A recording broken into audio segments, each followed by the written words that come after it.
স্ক্রিনের উপরে দেখতেই পাচ্ছেন এটি একটি পশ্চিমবঙ্গ পুলিশ প্র্যাকটিস সেট। তো এই প্র্যাকটিস সেটটা গত 27 তারিখে রাত্রে হোয়াটসঅ্যাপে আমি আমার স্টুডেন্টকে দিয়েছিলাম। প্রতিদিন রাত 9টার সময় হোয়াটসঅ্যাপে এই প্রশ্নগুলো আমরা দিয়ে থাকি। তো তেমনই 27 তারিখের রাত্রে যে হোয়াটসঅ্যাপে প্রশ্নগুলো দিয়েছিলাম সেই প্রশ্ন প্র্যাকটিস সেটটি এখন আমি সলভ করব। তো আর এডুকেশন স্কুল বলে যে এইভাবে যদি প্র্যাকটিস করা হয় তাহলে একটা মিশ্র প্রতিফলন চলে আসবেই। আপনারা যারা ওয়েস্টবেঙ্গল পুলিশ, কলকাতা পুলিশ পরীক্ষা দেবেন, আপনারা একবার চেষ্টা করুন, একবার আর এডুকেশন স্কুলের হাত ধরুন, দেখবেন আপনার হাত ধরে টেনে তুলে দেবে। আপনার অঙ্কে ভয়, আপনার রিজনিংয়ে ভয়, আপনি আবার কেউ মনে করছেন যে না আমার অঙ্কে ভয় নেই, রিজনিংয়ে ভয় নেই। হ্যাঁ বন্ধু, আপনারও অঙ্কে ভয় আছে, আপনার রিজনিংয়েও ভয় আছে, কারণ আপনি অঙ্ক এবং রিজনিংটা আপনি ক্লিয়ার করতে পারবেন না। ওখানে যে 50 নাম্বার থাকবে সেই 50 নাম্বার আপনি পারবেন না, কারণ প্রতিনিয়ত রিজনিং এবং প্রতিনিয়ত যদি অঙ্ক না প্র্যাকটিস করেন এবং সেই প্রতিনিয়ত নতুন নতুন অঙ্কের যদি সম্মুখীন না হন বা নতুন নতুন রিজনিংয়ের সম্মুখীন না হন, তাহলে কিন্তু কখনোই আপনার সম্ভব না। আর এই নতুন নতুন রিজনিং, নতুন নতুন অঙ্কের সিস্টেম বা তার শর্টকাট ট্রিক্স একমাত্র কিন্তু আর এডুকেশন স্কুল আপনাদের দেখাচ্ছে। এই যে প্র্যাকটিস সেটটা আপনারা দেখতে পাচ্ছেন, এই প্র্যাকটিস সেটটা গত 27 তারিখ রাতে কিন্তু আমি হোয়াটসঅ্যাপে আমার স্টুডেন্টদেরকে এই প্রশ্নটা দিয়েছিলাম। এখন প্রশ্ন হচ্ছে এই হোয়াটসঅ্যাপের প্রশ্নের নাম্বার তারা কত পেয়েছে। এখানে আপনারা দেখতেই পাচ্ছেন যে এখানে কিন্তু আমি যদি একটু জুম করে বড় করে দেখি, জুম করে দেখালে আপনাকে দেখাতেই পারবো, যেখানে দেখুন লেখা আছে পশ্চিমবঙ্গ পুলিশ পরীক্ষা 2024। এই দেখুন রাত 9টা মানে হোয়াটসঅ্যাপ প্রশ্ন। তো আমরা এই প্রশ্নগুলো কিন্তু হোয়াটসঅ্যাপে দিয়েছি। তো আমাদের স্টুডেন্টরা প্রায় সবাই কিন্তু 10-এ 10 পেয়েছে, 9 পেয়েছে, 8 পেয়েছে। কিন্তু এরকমভাবেই কিন্তু আপনাদেরকেও কিন্তু সেটাই করতে হবে যেখানে আপনি ভালো মার্ক পেতে পারেন। তো ওয়েস্ট বেঙ্গল পুলিশ আপনি যদি এক চান্সে পাস করতে চান তাহলে আর এডুকেশন স্কুলে হাত ধরুন।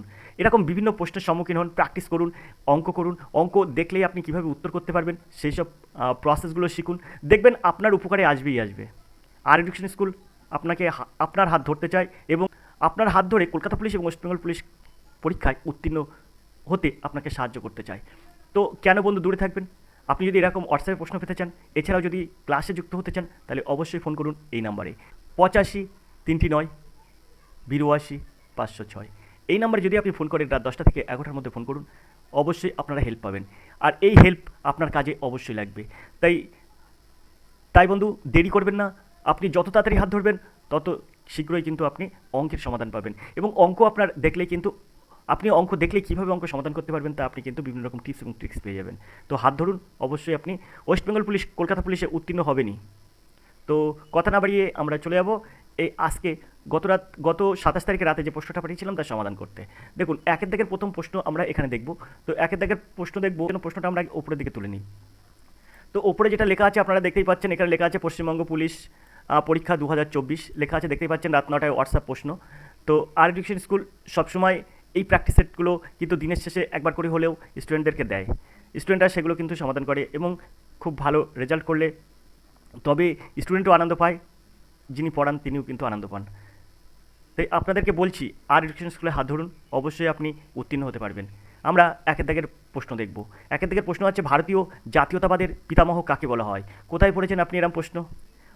আপনি অনুমান করতে পারবেন না যে প্রশ্নগুলো কিন্তু আমরা দিই, সেই প্রশ্নগুলোর কিন্তু অনেক গুরুত্ব আছে এইসব প্রশ্নের কিন্তু। তাই আপনাদের বারবার করে আমরা রিকোয়েস্ট করছি যে আপনি কখনও অবহেলা করবেন না। হাত ধরতে চাইলে অবশ্যই রাত 10টা থেকে 11টার মধ্যে ফোন করুন এবং হাতটা ধরুন, তাহলে দেখবেন আপনার সুবিধা আপনি নিজেই খুঁজে নিয়েছেন। তো এর অপশান দেখুন, দাদাভাই নৌরোজি, মহাত্মা গান্ধী, রাজনারায়ণ বসু, গোপালকৃষ্ণ গোখলে। তো এখানে এই প্রশ্নের সঠিক উত্তর কী হবে? তো এখানে কিন্তু এই প্রশ্নের সঠিক উত্তর হবে কিন্তু রাজনারায়ণ বসু। সিদ্ধাক হবে সঠিক উত্তর, রাজনারায়ণ বসু। তো আমরা কেন রাজনারায়ণ বসুকে জাতীয়তাবাদের পিতামহ বলবো? ভারতীয় জাতীয়তাবাদের পিতামহ হিসেবে পরিচিত কিন্তু রাজনারায়ণ বসু। তিনি ভারতীয় স্বাধীনতা আন্দোলনের প্রধান আদালতীয় কর্মী এবং দরবার জীবন বয়স করতে গিয়ে জাতীয়তাবাদের জনক হিসেবে পরিচিত হয়েছেন। এখন আমি এখানে একটা কথা বলেছি, দরবার জীবন বয়স করতে গিয়ে। দরবার জীবন বয়স বলতে কিছু করার জন্য একটা নির্দিষ্ট বয়স আছে। তো ইনি কিন্তু বয়স মানেননি, তিনি যতদিন পেরেছেন ততদিন করেছেন। তো শেষ বয়স পর্যন্ত এটাকে বলা হয় কিন্তু দরবার জীবন বয়স, অর্থাৎ শেষ বয়স পর্যন্ত। আশা করি আপনারা বুঝতে পেরেছেন। তো আমরা চলে যাব পরের প্রশ্নে। তো একের দাগের সঠিক উত্তর হলো কিন্তু সিদ্ধাক। আমরা দুয়ের দাগের প্রশ্নে চলে যাব, তার জন্য প্রশ্নটা আমরা একটু উপরের দিকে তুললাম। এখন দুয়ের দাগের যে প্রশ্নটা আছে দেখুন, দুয়ের দাগের প্রশ্ন আছে সিভিল সার্ভিস পরীক্ষায় ভারতীয় ছাত্রদের বয়সসীমা 21 থেকে কমিয়ে 19 বছর করেন কোন গভর্নর জেনারেল? সুন্দর প্রশ্ন কিন্তু। সিভিল সার্ভিস পরীক্ষায় 21 থেকে বয়স 19 বছর করেন কোন গভর্নর জেনারেল? তো এখানে এর সঠিক উত্তর কী হবে? তবে তার আগে অপশনগুলো দেখি, Lord Mountbatten, Lord William Bentinck, Lord Liton, Lord Canning. তো এখানে এর সঠিক উত্তর কী হবে? তো এখানে এর অপশন আছে Lord Mountbatten, Lord William Bentinck, Lord Liton, Lord Canning. তো এই দুইয়ের থেকে সঠিক উত্তর কী হবে?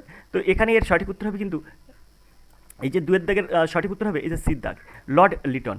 আপনারা দেখতেই পাচ্ছেন লর্ড লিটন কিন্তু এই সিভিল সার্ভিস সিভিল সার্ভিস পরীক্ষায় ভারতীয় ছাত্রদের বয়সসীমা 21 থেকে কমিয়ে 19 বছর করেন। আশা করি আপনারা বুঝতে পেরেছেন। তো এখানে লর্ড লিটনের পরিচয় কি? তো লর্ড লিটন ছিলেন কিন্তু 1876 থেকে 1880 সালের মধ্যে ভারতের ভাইসরয়। সালটা আপনারা মনে রাখবেন, 1876 থেকে কিন্তু 1880 এই সাল পর্যন্ত কিন্তু ভারতের ভাইসরয় ছিলেন কিন্তু এই লর্ড লিটন। ভারতের ব্রিটিশ আমলাতন্ত্র সিভিল সার্ভিসে ভারতীয়দের প্রবেশের বিরোধী ছিলেন, অর্থাৎ ভারতীয়রা যে সিভিল সার্ভিসে যুক্ত হতে পারবে সেটার কিন্তু বিরোধিতা করতেন। প্রথম 1 নম্বর কারণ, যার জন্য কিন্তু মানে সেই ব্রিটিশ বুদ্ধি বলে না ব্রিটিশ বুদ্ধি, তো ব্রিটিশ বুদ্ধি কাজে লাগিয়ে এই সিভিল সার্ভিস থেকে কীভাবে ভারতীয়দের মানে বাদ দেওয়া যায় সেটার জন্য এই লর্ড লিটন কী করেন, এই 21 বছর বয়স থেকে কমিয়ে 19 বছর বয়স করেন। আর এটার পিছনেই কিন্তু প্রধান কারণ হচ্ছে এই ভারতীয়দের বাদ দেবে। পয়েন্টগুলো আপনারা একটু মনে রাখবেন। ভারতে ব্রিটিশ আমলাতন্ত্র সিভিল সার্ভিসে ভারতীয়দের প্রবেশ বিরোধী ছিল, অতএব ভারতীয়রা যাতে এই পরীক্ষায় উৎসাহ না পায়, অর্থাৎ নিরুৎসাহিত হয়, তাই কিন্তু এটা করে। কি করে? 21 বছর বয়স থেকে বয়সসীমা কমিয়ে 19 বছর করে। আশা করি আপনারা বুঝতে পেরেছেন। তাই লর্ড লিটন যোগ্যতার সর্বোচ্চ বয়স 21 থেকে কমিয়ে 19 বছর করেন। আশা করি আপনারা বুঝতে পেরেছেন। তো এটা ছিল কিন্তু 2-এর দাগের প্রশ্ন। 3-এর দাগের প্রশ্ন দেখবো আমরা। 3-এর দাগের যে প্রশ্নটা আছে দেখুন, একটু আপনাদের হয়তো ডিস্টার্ব হবে, কিন্তু আপনারা একটু মানিয়ে নেবেন, কারণ এটা একটা প্রসেসে চলে। তো সেই হিসাবে এখানে আমাদের সিম্বলটা চলে এসছে, আপনারা কিছু মনে করবেন না, এই লোগোটা চলে এসছে, প্রশ্নটা বোঝা যাচ্ছে না, তবু আপনারা শুনে রাখুন। এখানে প্রশ্ন হচ্ছে 3-এর দাগের, আজ মঙ্গলবার হলে আজ থেকে 53 দিন পরে কী বার হবে? আজ মঙ্গলবার হলে আজ থেকে 53 দিন পরে কী বার হবে, সেটা আপনারা কীভাবে সমাধান করবেন দেখুন। এই প্রশ্নের উত্তরগুলোর সমাধান আপনারা অনেকেই অনেক রকম করে করেন, কিন্তু এইগুলোর সঠিক উত্তর বার করতে গেলে এরকমভাবে করতে হয়, হাত গুনতে হয় না। শুধুমাত্র আপনি কি করবেন, 1 সপ্তাহ সমান 7 দিন। এবারে 53 দিন যেহেতু বলেছে, তাই আপনি এটাকে 53 দিনকে 7 দিন দিয়ে ভাগ করলেন, করলে 7×7 49। 53 দিনের মধ্যে 7 সপ্তাহ হয়ে গেল। এই 7 সপ্তাহ যেদিন হবে সেদিন থাকবে কিন্তু আপনার সেই মঙ্গলবার। আশা করি আপনারা বুঝতে পেরেছেন। 7 সপ্তাহ মানে 49 দিন। এবার 49 দিন থেকে যদি আমি বিয়োগ করি থাকে 4 দিন, তো এখানে যদি মঙ্গলবারের পরে আরও 4 দিন যেতে হয় তাহলে হবে 53 দিন। তো এই 4 দিনের প্রথম দিন কি আছে? প্রথম দিন আছে মঙ্গলবারের পরে বুধবার, বুধবারের পরে কী বার? বৃহস্পতিবার। তারপরে এই 4 দিনের কিন্তু 1 দিন হচ্ছে বুধবার, 2 দিন হচ্ছে বৃহস্পতিবার, 3 দিন হচ্ছে শুক্রবার, আর 4 দিন হচ্ছে শনিবার। আশা করি আপনারা বুঝতে পেরেছেন।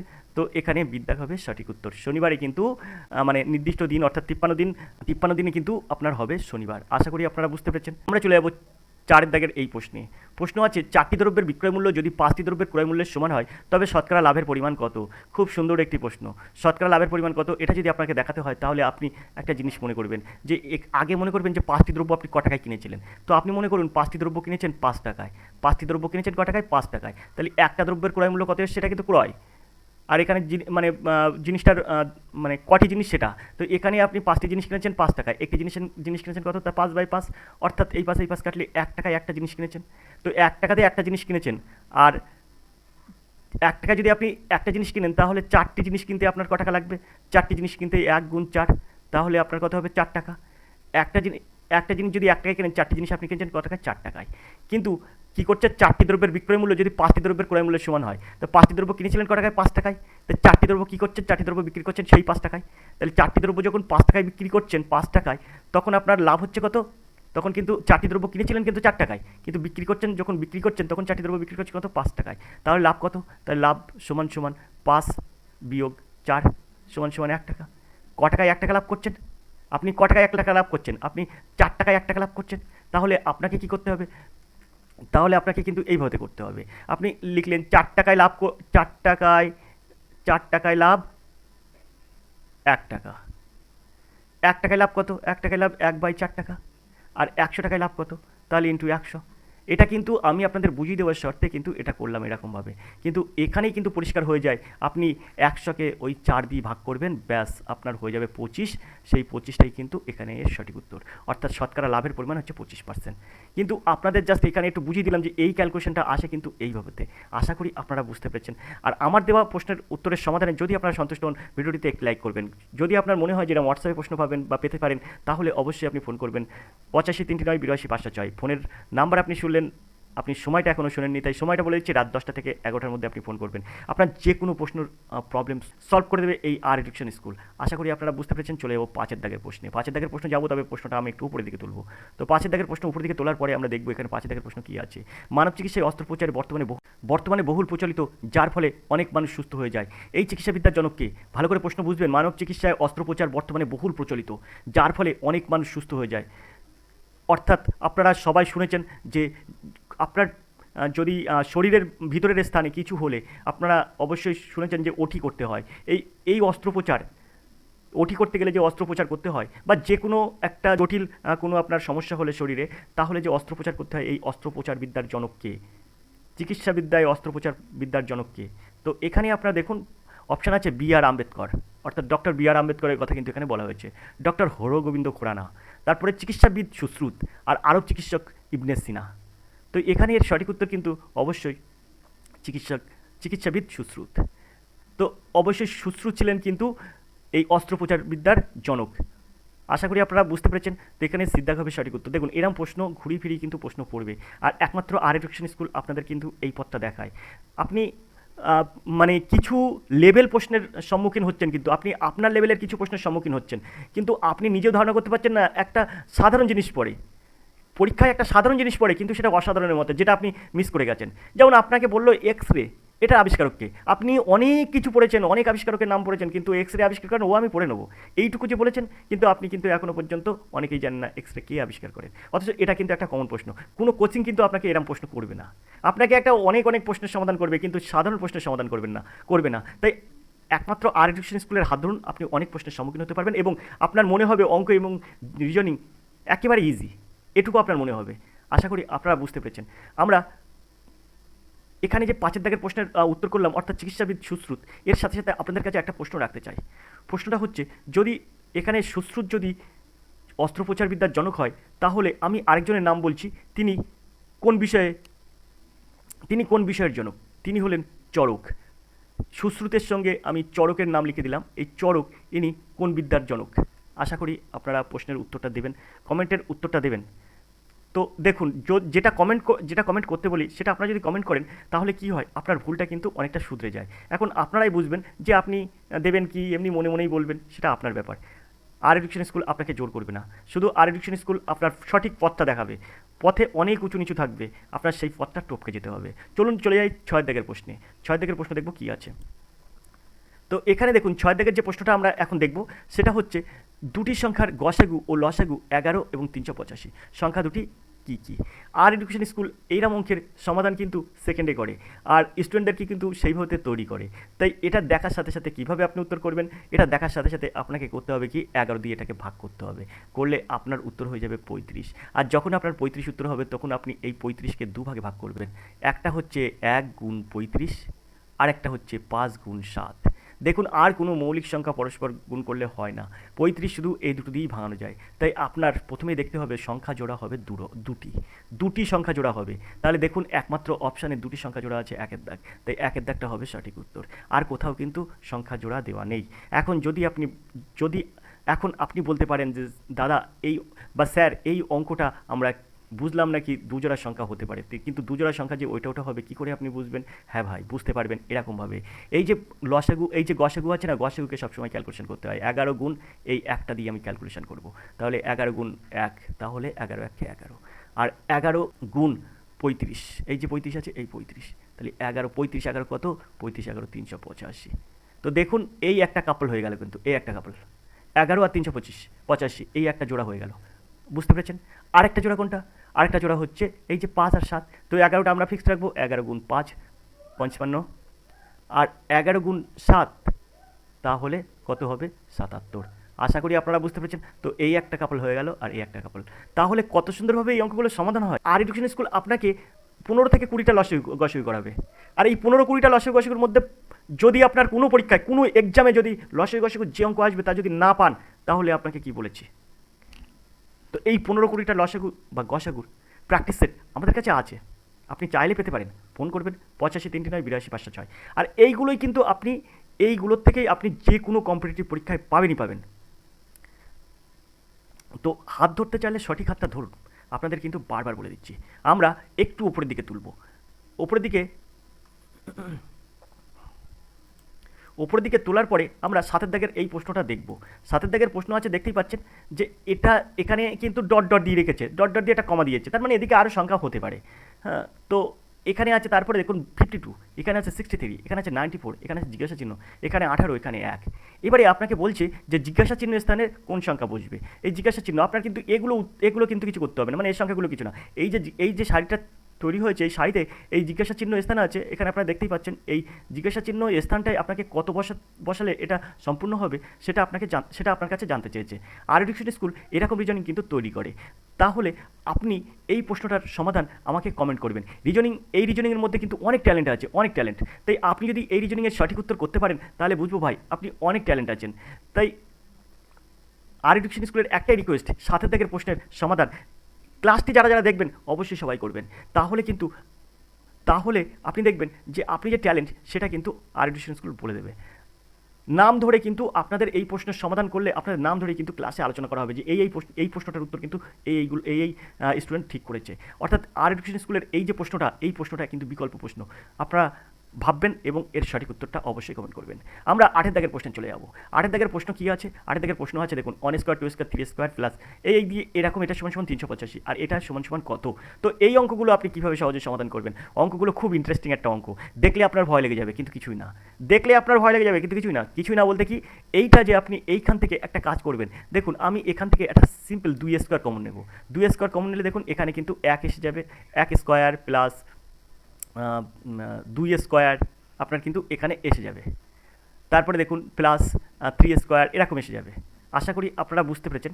তো এইবার যখন আপনার এরকম করে আসবে, এখানে দেখুন 20 স্কোয়ার কিন্তু এখানে হয়ে যাবে 10 স্কোয়ার। তাহলে আগের লেভেলটা দেখুন, এখানে আছে 1 square plus 2 square plus 3 square, এখানে দেখুন 10 স্কোয়ার আছে তো। তাহলে আপনাকে কি করতে হবে, এই ফিগারটা কিন্তু আমরা নিচে তৈরি করেছি। তাহলে এর মান কত হচ্ছে? 2 দিনও 4। তাহলে 4-এর সঙ্গে কী করবো, এই 385টা গুণ করে দেবো। গুণ করলে কত হচ্ছে? 4 5 20 শূন্য হাতে 2, 4 8 32 আর 2 34 4 হাতে 3, 3 4 12 আর 3 15। দেখুন 1540 হচ্ছে। কত সুন্দর কিন্তু অঙ্কটার সমাধান হয়ে গেল। আশা করি আপনারা বুঝতে পেরেছেন। তো এখানে বিদ্যাগ হবে সঠিক উত্তর। আশা করি আপনারা বুঝতে পেরেছেন। আমরা 9 দাগে চলে যাব। এখন 9 দাগের যে প্রশ্নটা আছে, খুব সুন্দর একটা প্রশ্ন, আমার খুব ভালো লাগে এই প্রশ্নটা। আর এই প্রশ্নের যে উত্তরটা মানে আগে আমরা প্রশ্নটা পড়ে নিই, তারপরে বলছি। নিচের কোন বইটি গুলবদন বেগমের লেখা বই? এই যে গুলবদন বেগম এনার যে মানে নামটা শোনার পরেই আমার মানে খুবই দেখতে ইচ্ছে করে যে ইনি কেমন মানুষ ছিলেন, মানে তার চরিত্র সত্যি, মানে কীভাবে যে ওই মোগল সাম্রাজ্য যখন চলেছে তখন তাদের মধ্যে পারস্পরিক একটা প্রতিযোগিতা ছিল যে কে রাজা হবে, কে প্রজা হবে, কে কীভাবে অর্থ করবে, এরকম একটা বিষয় ছিল। কিন্তু এই যে গুলবদন বেগম, এনার কিন্তু লক্ষ্যটা ওইটা ছিল না। ওনার লক্ষ্য ছিল কীভাবে আমি শিক্ষায় প্রতিষ্ঠিত হব এবং শিক্ষা লাভ করব এবং প্রতিভাবান হব। অ্যাকচুয়াল উনি সবসময় শিক্ষাটা নিয়ে দেখেছেন। ওনার কোনো ওই ইচ্ছা ছিল না যে কীভাবে মেরে কেটে অন্যর সঙ্গে যুদ্ধ করে আমি জিতবো, এসব কিছু তার মধ্যে ছিল না। তাই গুলবদন বেগম একজন মানে মুঘল সাম্রাজ্যের কিন্তু এক জনপ্রিয় মানে মুঘল সাম্রাজ্যের যে গুলবদন বেগম খুবই কিন্তু প্রতিভাবান ছিলেন। এনার প্রশ্নটা আপনারা অবশ্যই দেখলেন, নিচের কোন বইটি গুলবদন বেগমের লেখা? তো আকবরনামা, জাহাঙ্গীরনামা, হোসেননামা আর হুমায়ুননামা। তো এখানেই এই প্রশ্নের সঠিক উত্তর কী হবে? তো অবশ্যই এই যে আপনারা দেখছেন হুমায়ুননামা ছিল কিন্তু গুলবদন বেগমের লেখা বই। এখন এই গুলবদন বেগম সম্পর্কে আপনাকে দুটো কথা বলবো, আপনি ধৈর্য ধরে শুনবেন। জাস্ট গুলবদন বেগমের যদি আপনি এই কথাগুলো ধৈর্য ধরে একটু শোনেন, তাহলে আপনার এখান থেকে অনেক প্রশ্নের সমাধান হয়ে যাবে। প্রথমেই আপনি মনে রাখবেন, এই যে গুলবদন বেগম কে ছিলেন? গুলবদন বেগম কিন্তু এই হুমায়ুননামা লিখেছিলেন, কিন্তু হুমায়ুনের কী হয় গুলবদন বেগম? তো অনেকেই কিন্তু অনেক রকম বলেন যে গুলবদন বেগম ছিলেন কিন্তু হুমায়ুনের মেয়ে বলে, কিন্তু ইতিহাস কিন্তু তা বলে না। কখনো কখনো কিন্তু ওরম প্রশ্ন বলে যে গুলবদন কার কন্যা ছিলেন, এরকম কিন্তু প্রশ্ন বলে। তো এখানে কিন্তু গুলবদন বেগমের লেখা বই হুমায়ুননামা। গুলবদন বেগম ছিলেন কিন্তু বাবরের কন্যা। বাবর যখন মৃত্যু শয্যায় সজ্জিত হয়, মানে বাবরের যখন মৃত্যু হয়, তখন কিন্তু গুলবদন বেগমের বয়স ছিল কিন্তু মাত্র 7 বছর বয়স। তো 7 বছর বয়সে কিন্তু গুলবদন বেগম তার বাবাকে হারান, অর্থাৎ বাবরকে হারান। বাবরের যখন মৃত্যু হয় তখন এই হুমায়ুন কী করেন? হুমায়ুন গুলবদন বেগমকে গুলবদন বেগমের বয়স 7 বছর, আপনি ভাবতেই পাচ্ছেন। তখন হুমায়ুন কী করেন? এই গুলবদন বেগমকে হুমায়ুনের মেয়ে হিসাবে উনি লালন পালন করেন, মানে ছোটো থেকেই মানুষ করেন। হুমায়ুন এবং তার স্ত্রী দুজনে যে গুলবদন বেগমের বাবা নেই, পিতা নেই, তো সেটা বুঝতে দেয়নি। তাই হুমায়ুনকে কিন্তু গুলবদন বেগম 7 বছর বয়স থেকে মানুষ করেন। তো তাহলে সেই হিসাবে গুলবদন বেগম হুমায়ুনের সব বিষয় জানবে। এটা কিন্তু আপনারা এই পর্যন্ত শুনে রাখুন। এবারে নেক্সট একটা কথা বলবো, সেটা হচ্ছে যখন প্রথমে আসলো কে, মুঘল সাম্রাজ্যের বাবর, তারপরে হুমায়ুন, তারপরে কিন্তু আকবর। এখন হুমায়ুন চলে যাওয়ার পরে, হুমায়ুন চলে গেল, অর্থাৎ হুমায়ুনের পরে চলে আসলো কে রাজা, মানে হুমায়ুনের পরে সিংহাসনে সম্রাট হলেন হচ্ছে আকবর। তো আকবর যখন সম্রাট হলেন তখন গুলবদন বেগমকে বলা হলো যে যেহেতু আকবর মানে আকবরের হুমায়ুনের পুত্র ছিল আকবর, অর্থাৎ আকবরের বাবা কিন্তু হুমায়ুন, তাহলে হুমায়ুন সম্পর্কে গুলবদন বেগমের কিছু লিখতে বলে। কে লিখতে বলে? তো আকবর লিখতে বলে হুমায়ুনের সম্পর্কে কিছু লিখতে। তো তখন গুলবদন বেগম আকবরের কথা রাখতে যে গুলবদন বেগম তার যে লেখনীর প্রতিভা সেটা ফুটিয়ে তুলে হুমায়ুনের সম্বন্ধে হুমায়ুননামা রচনা করেন। হুমায়ুননামায় যেগুলো আছে সেগুলো মানে সেগুলো হুমায়ুননামায় যেটা আছে সেগুলো হচ্ছে গুলবদন বেগম একদম স্বচক্ষে দেখেছেন। 7 বছর বয়স থেকে যেহেতু হুমায়ুন গুলবদন বেগমকে লালন পালন করেছেন, তাই গুলবদন বেগমের কিন্তু সব বিষয়, গুলবদন বেগম হুমায়ুনের সম্পর্কে সব বিষয় কিন্তু খুঁটিনাটি করে লিখে দিয়েছেন। হুমায়ুনের কোন কোন বিষয়ের উপরে আলোকপাত করেছেন গুলবদন বেগম সেটা আমি আপনাদের এখন বলবো না, কারণ ভিডিওটা অনেক বড় হয়ে যাবে। সেই ক্ষেত্রে আমি আপনাদেরকে একটা কথা বলতে পারবো যে এই হুমায়ুননামা এটা কিন্তু ফার্সি ভাষায় রচনা হয়েছিল, আর মূল গ্রন্থ কিন্তু ফার্সি ও তুর্কি শব্দাবলীর মিশ্রণ ছিল। এটা কিন্তু এই যে হুমায়ুননামা এটা কিন্তু এখনও সংরক্ষিত আছে ব্রিটিশ মিউজিয়ামে। সবথেকে বড় কথা হচ্ছে এই পুরো বিষয়টা আমরা কোথা থেকে জানতে পারি? এটা কিন্তু জানতে পারি আকবরনামা গ্রন্থ থেকে। এই আকবরনামা গ্রন্থে কিন্তু লিখে গেছেন গুলবদন বেগম সম্পর্কে যে গুলবদন বেগম যে হুমায়ুননামা লিখেছিলেন তার সম্পূর্ণ পরিচয় পাওয়া যায় আকবরনামায়। আর আকবরনামার লেখককে অবশ্যই আপনারা জানেন, সেটা হচ্ছে কমেন্টে অবশ্যই বলবেন আকবরনামার লেখককে। নয় দিকের প্রশ্ন যথেষ্ট ভালোভাবে বুঝলেন, বা আপনি যদি এই কথাগুলো গুরুত্ব সহকারে শোনেন তাহলে আপনার অবশ্যই আপনি সঠিক পথে এগুচ্ছেন। তো এবারে আমরা এই 10 দাগের এই প্রশ্নের সমাধান করব। 10 দাগের প্রশ্ন আছে ই বাই এইস, এটা কিন্তু এইস ভাই, আপনারা বুঝবেন না, এটা কিন্তু এইস, এটা কিন্তু এম না। ই বাই এইস এখানে কিন্তু 22/19, এটা কিন্তু 19 হবে। ই বাই এইস ইজ টু 22/19, তারপরে এখানে ইজ টু, তারপরে এখানে কিন্তু বি বাই আই, এটা কিন্তু বি বাই আই, এইটা ইজ টু এখানে কত আপনাকে বার করতে হবে। তো এটা খুব সুন্দর একটা প্রশ্ন। E by H is to 22/19, B by I is to, এটা এই জিজ্ঞাসা চিহ্নের স্থানে আপনি কত বসাবেন? দেখি আপনার কমেন্ট কী আসে। যদি আপনার কমেন্ট সঠিক উত্তর হয় অবশ্যই আপনার নাম ধরে আমি আলোচনা করে দেবো যে আপনার আমাদের হোয়াটসঅ্যাপে দেওয়া প্রশ্নের উত্তরগুলো এ ঠিক করেছে। এই কমেন্টের উত্তর অবশ্যই আপনারা করবেন, দেখবো আপনি কত ট্যালেন্ট আছেন। আপনি তো বলেন যে রিজনিং আমার হয়, অঙ্ক আপনার হয়, ঠিক আছে, আপনি এই রিজনিং যে দুটো রিজনিং দিলাম রিজনিংয়ের কমেন্ট অবশ্যই করবেন, আর আকবরনামা গ্রন্থের রচনা করেছেন কে কমেন্ট করবেন। যে কমেন্টগুলো বলেছি অবশ্যই আপনারা করবেন। তো আজকের ক্লাস আমরা এই পর্যন্ত রাখছি, দেখা হবে পরের ক্লাসে। এরকম যদি আপনি হোয়াটসঅ্যাপে প্রশ্ন পেতে চান তাহলে অবশ্যই ফোন করুন 85 339 82 506, এই নাম্বারে আপনি ফোন করবেন রাত 10টা থেকে 11টা। এই সময় ফোন করলে আপনি সরাসরি আর এডুকেশন স্কুলের সাথে কথা বলতে পারবেন, আপনার প্রবলেম বলতে পারবেন। আজকের ক্লাস এই পর্যন্ত, দেখা হবে পরের ক্লাসে। ততক্ষণ আপনি ভালো থাকুন, সুস্থ থাকুন। ধন্যবাদ, আপনার দিন শুভ হোক।